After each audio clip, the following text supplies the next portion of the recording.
ESPN 94.1 FM and AM 930 present The Drive. It is Friday, June 16th. Your drive begins now at ESPN 94.1 and AM 930. I'm your host, Paul Swann, for the next hour as we get you kicked off for the weekend. We're going to open up our text line all show at 304-396-TALK. That's 304-396-8255 as we head into the weekend. What are you looking forward to? We've got baseball, of course, coming up tonight. The Pirates open up a series at Milwaukee, and it's going to start at 8:10. We go on the air 25 minutes prior, and we do that right here on ESPN 94.1 and AM 930. So the Pirates need a win. Lost to the Cubs again, 7-2 yesterday. Division is going to be a dogfight because I don't know if anyone actually wants to truly hang on to the top spot. So the Cubs taking care of business against the Pirates. The Bucks opening up series tonight with Milwaukee. Hopefully that'll be a bounce-back series. And, of course, you can hear all those games all season long right here on ESPN 94.1 and AM 930. Keeping an eye on the Guardians. Beat the Padres yesterday 8-6. So Cleveland's on the road, and they continue tonight with a series opener at Arizona, and that's going to be a 9:40 first pitch there. And the Reds had Thursday off, opening up a series at Houston, and that's going to be tonight at 8:10. And keeping up with the Charleston Dirty Birds in the Atlantic League, the Dirty Birds got the victory over Long Island, 6-1. Birds are still on the road. They're opening up a series at Lancaster tonight, and that's going to be at 6:30.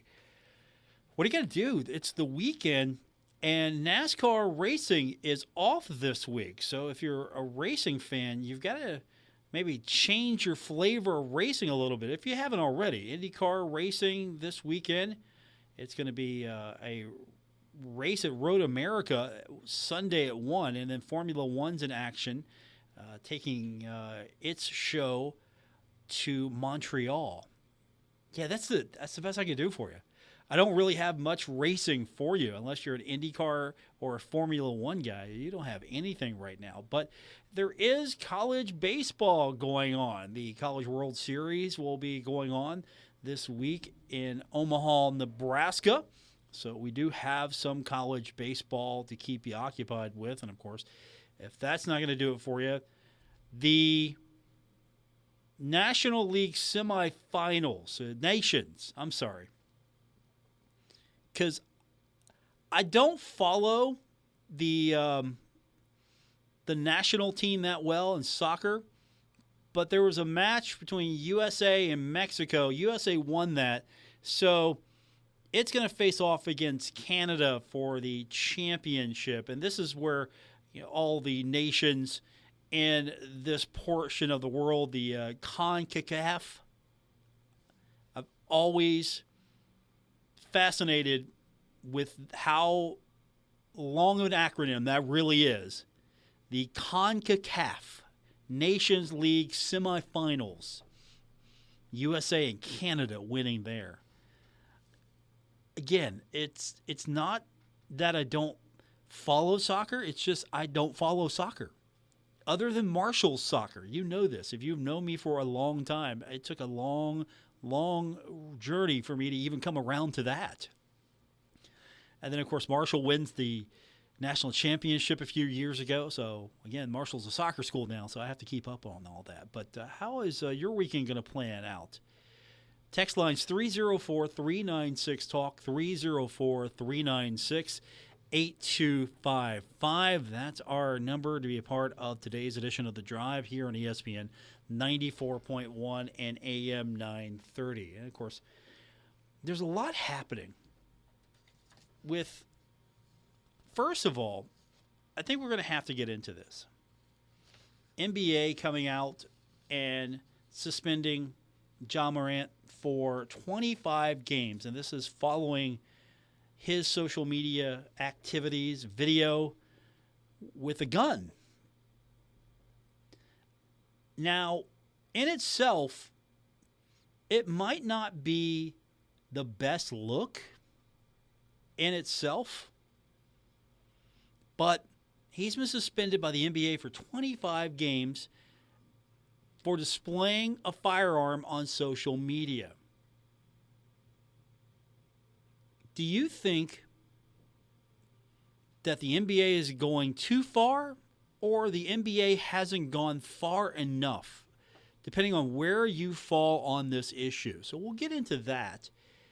And that's going to cost a lot.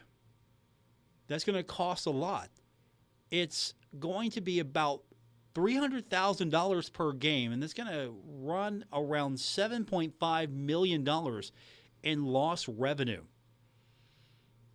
So we'll get into the issue, and we'll take your text, 304-396-TALK, 304-396-8255, and we possibly have college football realignment continuing. It never ends. San Diego State notifying the Mountain West Conference. It intends to leave from the conference. Is that a good move for San Diego State? Would they do that as a collective group of administrators? Would they do that? If there wasn't a landing spot ready to go for them? I'm curious about that, what that's going to mean. Of course, trying to realign, trying to reformulate the Pac-12, trying to bolster that league, the Big 12, Pac-12, trying to maintain status as a Power 5, and right now it looks like it's the Big 10, SEC, and whatever combination you want to go there. And then could you go ACC, then Big 12, or would you flip and take Big 12 over ACC right now as far as just what's stable, what works? And then you've got the Pac-12. And then after that, it's everyone else.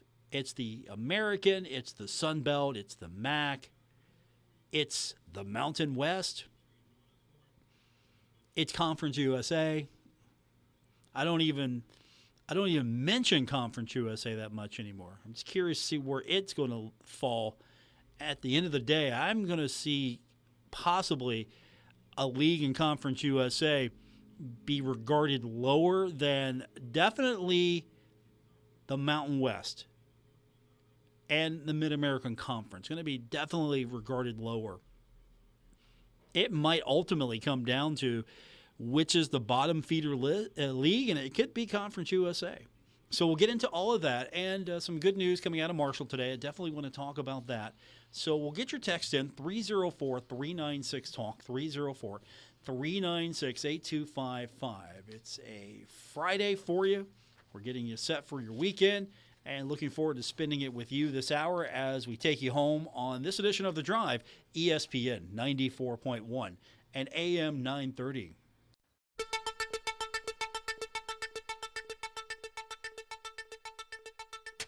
This is The Drive with Paul Swann on ESPN 94.1 FM and AM 930.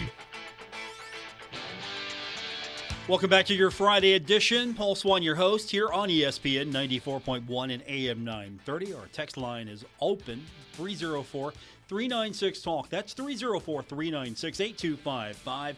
This is your opportunity. If you want to get your voice heard, this is your opportunity. And you can also find me on Twitter. If you don't want to text, that's fine. You can do Twitter if you're on social, and that's at Paul Swann. But this is your opportunity.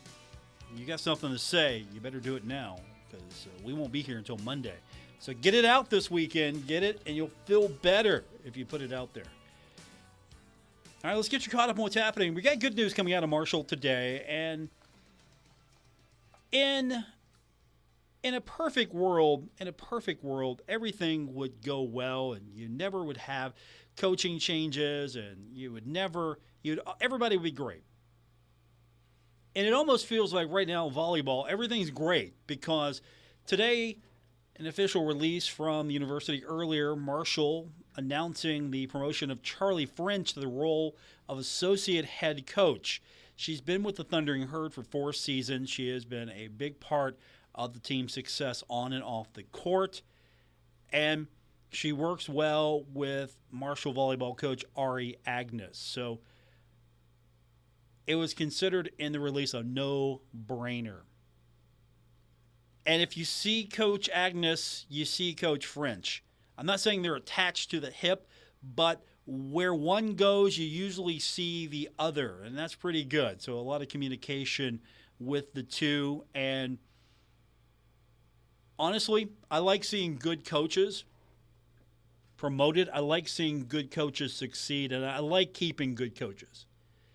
And I've been happy with the volleyball program. And you might look at the records, win and losses, and it's been up and down. You're trying to build a program. COVID didn't help anything, to be quite fair. But I like the way that the volleyball team handles itself, the way that its culture has developed, the way that the coaches handle themselves, the way they're out there, not with just themselves, but with the team. So I really like the direction of the volleyball team, and I think a big part of that has to be the coaching staff, and that includes Charlie French. So congratulations to her. She has been elevated to the role of associate head coach. 304-396-TALK, 304-396-8255. That's our text line to be a part of today's edition of The Drive here on ESPN 94.1 and AM 930. And while we're talking about college athletics, let's talk a little bit about a unionization bill that's being considered by the Michigan House for college athletics. It's a bill that could grant college athletes at public universities the right to unionize. Now, what is being argued here is that college athletics generate revenue for universities but lack the same bargaining rights as other employees, often prioritizing athletics over academics. Now, again, I'm talking about a bill being considered by the Michigan House, but I think this could apply universally across the country. So this bill is trying to designate public university student athletes as, here we go, public employees, which would enable them to have representation and collective bargaining rights. It would also overturn a 2014 law that excluded college athletes from the definition of public employees, preventing unionization. Now, in Michigan, I don't know all the issues in Michigan with the political parties, but according to the reports that I've been reading as I've been learning about this, Republicans in the state have criticized the bill, expressing concerns about how amateur athletes, primarily compensated through scholarships, could unionize. Those in the Republican Party in Michigan are saying, basically, they've emphasized the amateur aspect of college sports and the financial support athletes receive through scholarships. Now, let's be honest.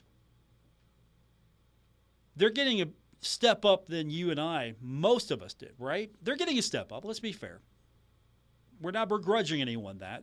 They're getting a step up because they're being brought into the university because of their ability to perform. And football, definitely basketball, other sports, it's not as maybe you don't get as much. Let's just be fair about it. But if you're an athlete, you might have a good opportunity to come to university, perform, get a scholarship, get an education, move on to the next level of your life. That could be professional sports. That could be whatever you're studying. But is that enough in this age? In today's day and age, is that enough? Is the promise of a scholarship enough for a student athlete? Or could student athletes be better compensated? And there are apples and oranges here to compare schools across the spectrum. For some schools, easy to fundraise, get that scholarship money. Other schools, tightening the budget here. And what would this do? Would that hurt some of the smaller schools here? But that's where they're at now as far as the criticism. But some of the debate coming out of this is that negotiations with a bargaining unit would cover various issues beyond pay. That includes working conditions, practice frequency, and potential interference with exams or labs. Now, I would have hoped that the governing body would be able to put more emphasis on these very things. The NCAA, you would have hoped somewhere while this organization has existed that these issues could have come up, or at least these issues could have been addressed better. So now, at least in the Michigan House, they're taking this issue up. There's also inquiries, and again, I'm stressing this because I'm focusing on Michigan, but it could have implications across the country. There are inquiries about instances where student athletes were unable to pursue desired degrees due to coaches' demands. There was not specific data available, but anecdotally, the evidence suggests that some athletes may face discouragement from certain academic paths due to practice commitments. And if that's the case, if that is actually the case, there are athletic departments, there are coaching staffs that are doing a disservice to the student athletes.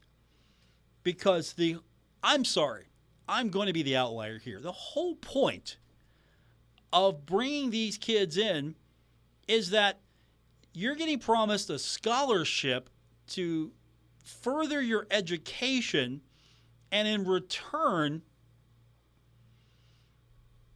we ask you to be a part of our athletic endeavors. It's not athlete-student, it's student-athlete.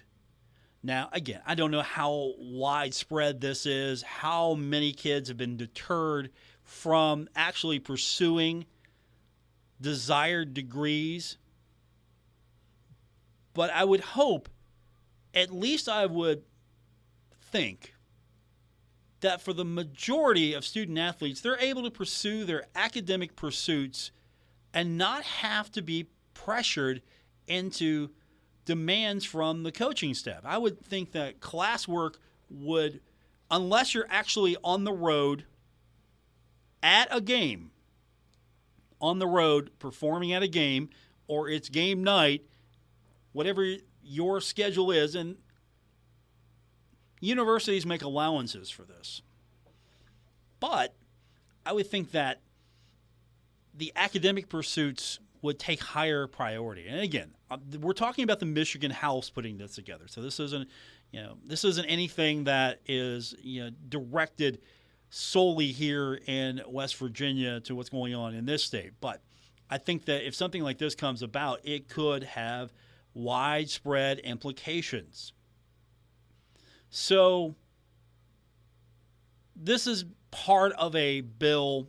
It's a larger bill, but this is part of a bill in Michigan that is trying to include provisions for graduate student research and other things, and independent contractors to unionize. There's also a separate bill.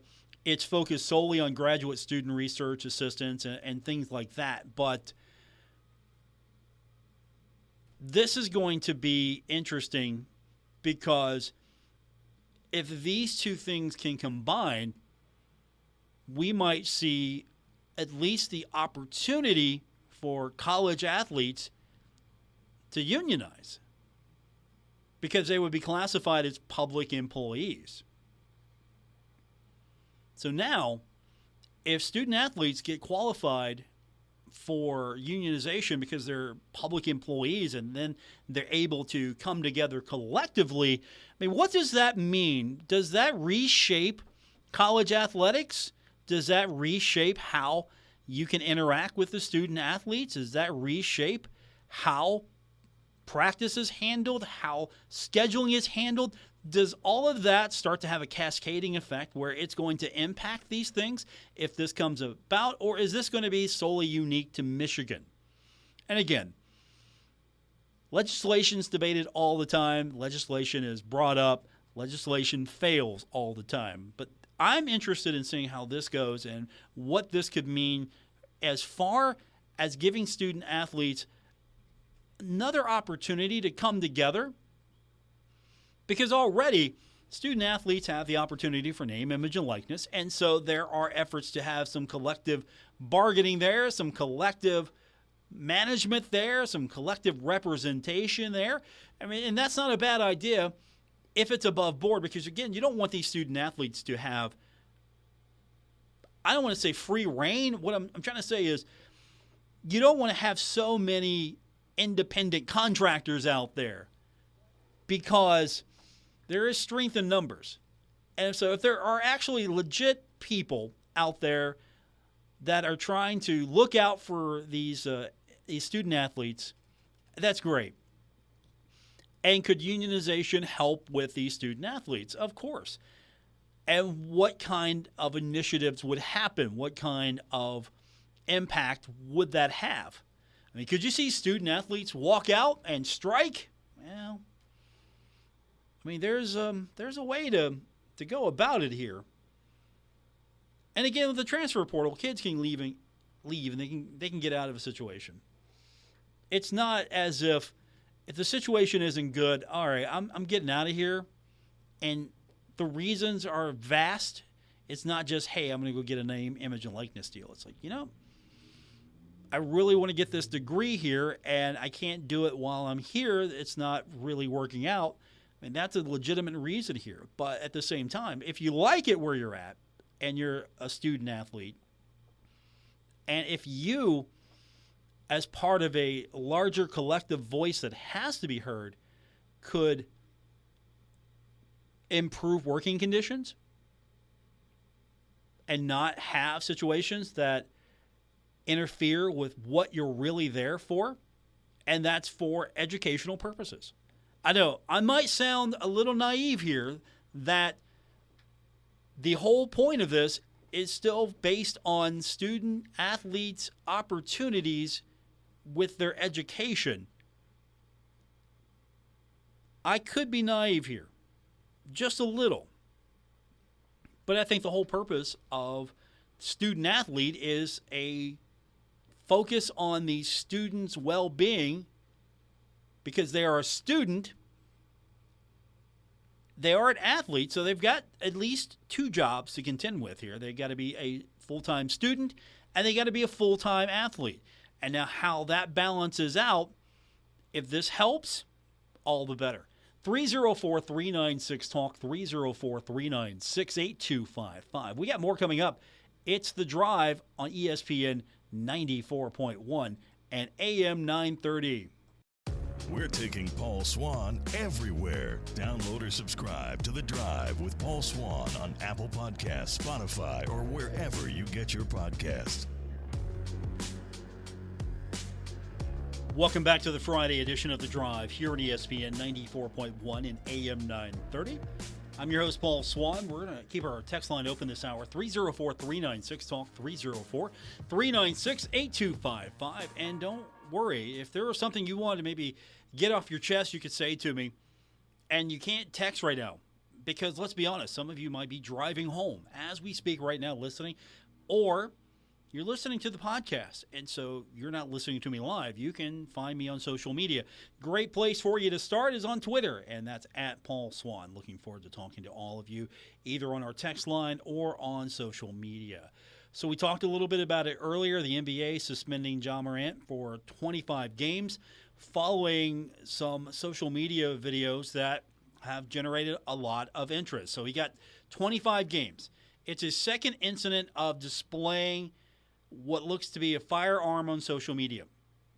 This suspension comes after a video of him flashing a gun while sitting in a car was posted, following a previous suspension for a similar video. Now, Commissioner Adam Silver has emphasized the need for Morant to cease this behavior and stated that reckless and irresponsible gun-related conduct will not be tolerated. So $75 million is what he stands to lose. Morant stands to lose $7.5 million. That's a lot of dollars to you and me. And he must meet certain conditions before being reinstated. Now, the Grizzlies have supported the league's punishment, and Morant has issued an apology expressing remorse and a commitment to change. He apologized through his representatives, expressing remorse to the league, the Grizzlies organization, his teammates, the city of Memphis, his sponsors. He also acknowledged that he's failing as a role model for children and promised to be better both in representing brands and making amends to his fans. And he did mention in his comments to working on his mental health and decision making. Now, we'll stay with that for a second. It's not a good look. In this day and age where gun issues are a hot topic, there are some that are pushing for more gun control. You look at all the tragedies that have befallen this country, and there are some that are pushing for continuing their gun freedom. So there are going to be some that think, hey, look, what's he doing wrong here? He's a proud firearm owner. He loves his guns. And there are going to be others that think he's glorifying guns. So it's going to be a bad look. Whichever side you take on this, it's going to be a bad look for the other side. If you're against guns, him doing this and getting suspended by the league, you're going to be okay with it. And those that are gun advocates, gun rights, not going to like it. Then if you flip this, if nothing is done about it, then you're going to have some that are saying, hey, look, the league should stay out of his business here. He didn't shoot anybody, whatever the stories and arguments may be. And then you're going to have gun control advocates that are going to come into this and say that the league should be doing more. Now, the National Basketball Players Association believes that the NBA's punishment is excessive and inappropriate. And they're going to explore options and next steps with Morant. Now, Nike, and here's where we get into the things that are sticky situations because money talks. Money always talks. Nike, which has a shoe line with Ja Morant, expressed support for his accountability and well-being. But Commissioner Adam Silver emphasizing the seriousness of this. And he points out the gun violence issue and stated that waving guns around is inconsistent with gun safety and sends the wrong message to Morant's large following on social media. And here's another punishment. The suspension would probably mean that Morant would not be eligible for end-of-season awards in 2024, such as MVP and All-NBA. Now, that in itself might not be as bad of a punishment, but again, it does take away from him. And it's also possible that he's going to miss the league's inaugural in-season tournament schedule for the fall, as well as the early part of the regular season. Is this going to be enough? Is 25 games going to be enough to try to encourage him to behave in a manner that the NBA feels is appropriate? Or is this excessive? Is this excessive? Is there a way for the league to foster a behavioral change that they feel appropriate? And again, money's going to talk. Money definitely talks. And $7.5 million lost in my direction, well, let's be honest. I'm in radio, and it's not for the money. So $7.5 million would mean a lot to me. It would mean a lot to you, and it would mean a lot to Ja Morant. Is his behavior with malice? Is his behavior consistent with what he should be allowed to do as an individual? Or does the NBA have every single right to really come down on him for this and to crack down? There are some that think 25 games isn't enough. And it stems from just his casual way of handling his firearm. I mean, if he was in a video showing off his firearm collection and maybe at a shooting range and he was shooting in a proper manner, handling his weapon, Would anyone have a problem with this? Instead, John Morant's waving his gun around. That's where the problem is. So is it the ownership of the weapon and the possession of the weapon being displayed in an irresponsible manner? Is that the true issue here? And do you think that the NBA did the right thing? Did they give him enough of a suspension? Did they go too far? Should they not have suspended him at all? And again, this is going to cost a lot of money, $7.5 million. And I'm going to tell you right now, if you lose a big star, if you got a star that's not on the court for 25 games, how's that going to impact everyone else? Will attendance be down? Will merchandise sales be down? If attendance is down, concession sales are down. If concession sales are down and merchandise sales are down, people lose money. And so you have one of your big names not on the court, and that's going to decrease the interest, at least for this portion of the season, in the Memphis Grizzlies.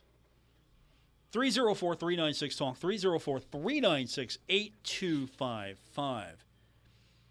College football realignment, could we see more of it? We'll talk about San Diego State. They want to get out of the Mountain West. We'll talk about that when we continue on this edition of The Drive, ESPN 94.1 and AM 930. This is The Drive with Paul Swann on ESPN 94.1 FM and AM 930. It's our final segment of today's edition of The Drive on ESPN 94.1 and AM 930. I'm your host, Paul Swann, getting you set for the weekend. Our text line is still open, 304-396-TALK, 304-396-8255. I hope many of you are heading down the 9th Street Live. It's our weekly concert series that we have every Friday, and we do it on 9th Street in downtown Huntington. So if you haven't been down yet, check it out. Schedule available online. You can search on Facebook, go to 9th Street Live, and you'll have all of the schedules. So you know which week you want to go down. There's going to be a Marshall night as well, so I hope to see you down there for that one. We've been talking about college expansion once again as far as the conferences are concerned, and it seems that San Diego State's thrown itself out there. This isn't a surprise to anyone, right? San Diego State notified the Mountain West Conference it intends to resign from the conference. The written notice, which was sent by San Diego State University, and this is according to sources, on June 13th, prompted discussions and exchanges between the university and the conference regarding the resignation process. San Diego State has been linked to conferences such as the Pac-12 and the Big 12. There hasn't actually been a formal invitation.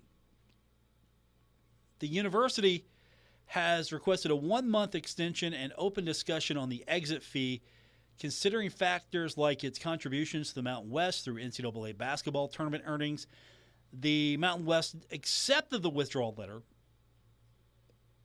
initiating consequences and financial obligations tied to the resignation.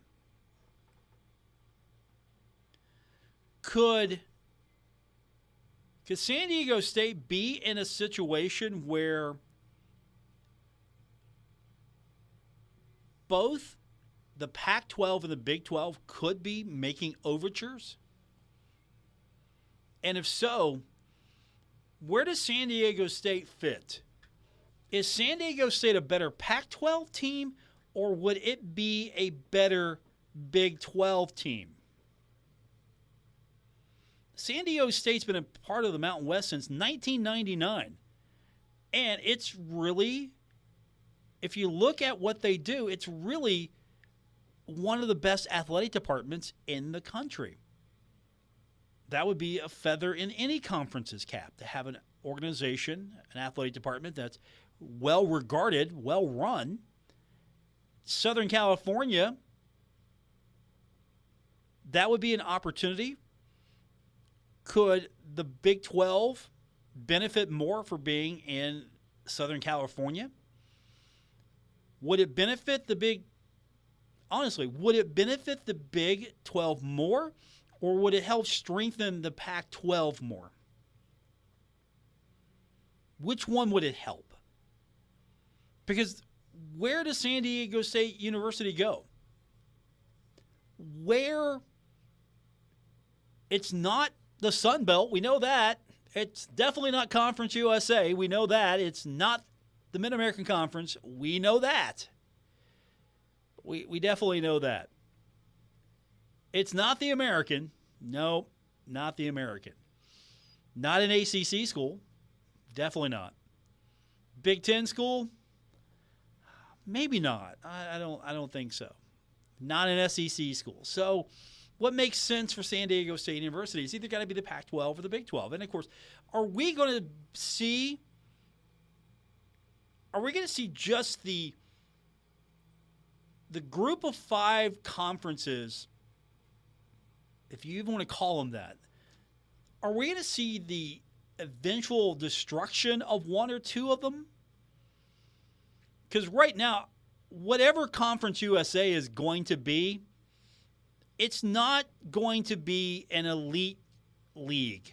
It cannot be, based on what it lost and what it's trying to replace the losses with. Could the Mountain West start trying to cherry pick what's left of the good teams in Conference USA?